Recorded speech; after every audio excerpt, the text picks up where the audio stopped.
Welcome to the Baseface Network.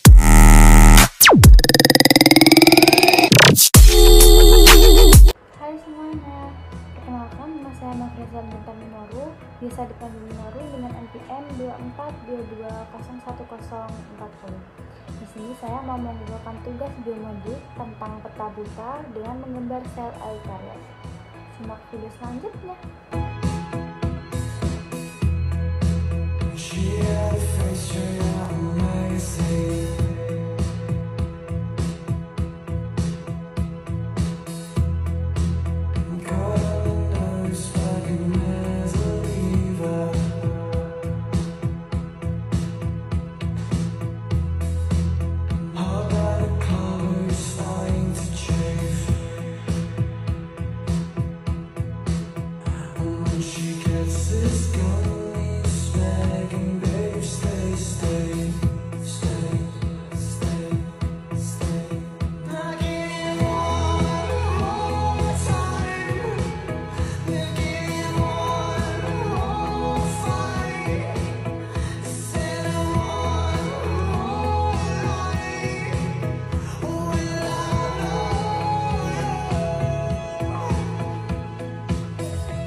Saya akan menjelaskan tentang fungsi dan penjelasan sedikit tentang bagian-bagian sel eukariotik.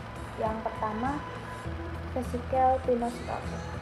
Untuk vesikel pinositotik berfungsi untuk mengambil zat terlarut dan cairan dari endotelium kapiler. Vesikel pinositotik merupakan struktur yang bergerak terbuka di salah satu sisi endotelium, yaitu alveoli. Alveoli ini kemudian bergerak melintasi sitoplasma endotel dan mengeluarkan isinya di sisi yang berlawanan. Untuk selanjutnya, saya akan menjelaskan fungsi lisosom. Fungsi lisosom sendiri ada banyak fungsi. Lisosom berfungsi untuk mencerna zat makanan asing yang masuk ke dalam sel. Yang kedua, menghancurkan organel sel yang sudah rusak atau tua. Yang ketiga, memusnahkan zat-zat berbahaya atau benda asing yang ada di luar sel. Lisosom ini berbentuk seperti kantong atau vesikel yang diselubungi oleh membran tunggal. Organel ini mengandung enzim hidrolik yang berfungsi menguraikan berbagai molekul kompleks seperti protein, asam nukleat, dan polisakarida. Yang ketiga, ini ada vesikel Golgi. Untuk vesikel Golgi berfungsi memompa protein penting keluar dari sel untuk digunakan oleh seluruh tubuh. Kedua, berimigrasi dan bergabung dengan membran sel. Berikutnya ada retikulum endoplasma kasar. Untuk retikulum endoplasma kasar memiliki beberapa fungsi, yaitu sintetis protein, pengangkutan molekul, pemeriksaan kualitas protein, pembentukan antibodi. Untuk retikulum endoplasma kasar ini merupakan salah satu bagian dari retikulum endoplasma yang merupakan organel bermembran yang ditemukan di dalam sitoplasma sel eukariotik. Retikulum endoplasma kasar ini dibagi menjadi dua bagian, yaitu endoplasma kasar dan retikulum endoplasma halus. Untuk retikulum endoplasma halus itu berfungsi untuk menghasilkan karbohidrat dan lemak serta menyimpan lipid dan protein. Selanjutnya ada membran sel. Untuk membran sel dibagi menjadi beberapa fungsi, diantaranya melindungi sel, mengatur pertukaran zat, membantu proses transfer sinyal, mendukung pertumbuhan sel, menjaga keseimbangan lingkungan internal. Membran sel terdiri dari beberapa lapisan atau susunan yang terdiri dari protein dan lipid. Molekul yang dapat melakukan membran sel antara lain molekul hidrofobik atau CO2 dan O2 dan molekul polar yang sangat kecil atau air etanol.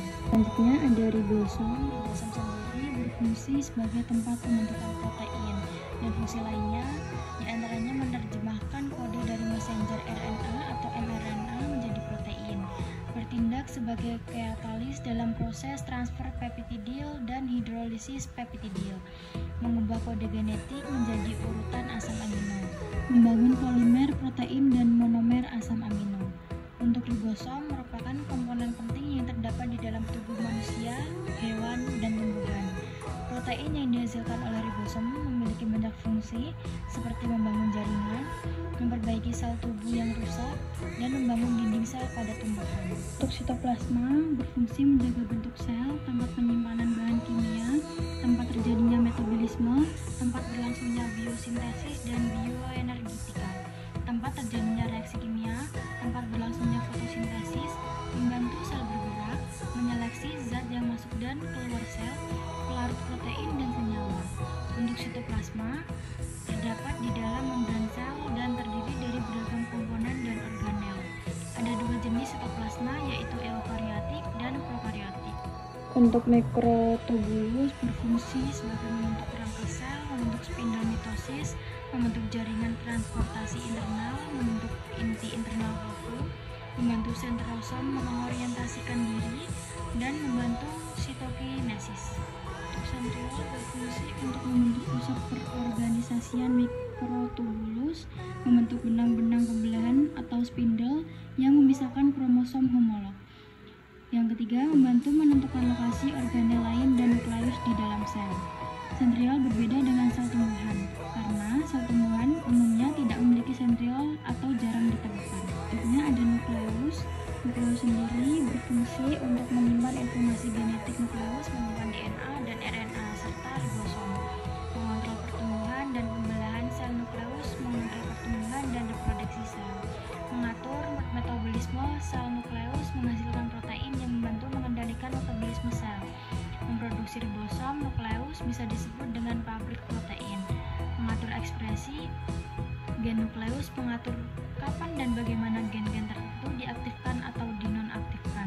Sebagai pusat komando, nukleus merupakan organel terbesar dalam tubuh. Ada nukleolus berfungsi untuk menghasilkan sekitar 70-90% RNA seluler di banyak sel. Kromatin dalam nukleus mengandung gen atau DNA ribosom atau rDNA untuk mengkode RNA ribosom.